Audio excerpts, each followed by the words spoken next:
నేను ఎన్నో సంవత్సరాలు కష్టపడి ఈ కంపెనీని స్థాపించాను.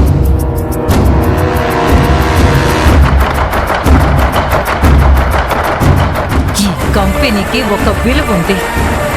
ఈ కంపెనీకి ఒక స్థాయి ఉంది.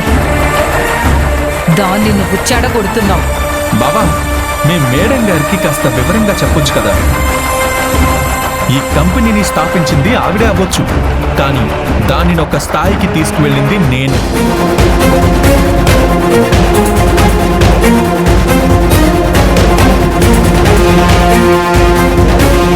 ఈ కంపెనీకి ఒక గుర్తింపు తెచ్చింది నేను.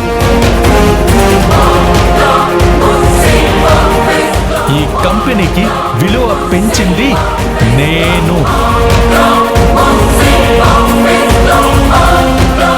అలాంటి నేనే ఇప్పుడు CEO బాధ్యతలు మరొకరికి అప్పగిస్తున్నాను అంటే ఆ వ్యక్తి తాలూకా విలువ ఎంతో అని ఆవిడ గారికి అర్థం కావడం లేదు.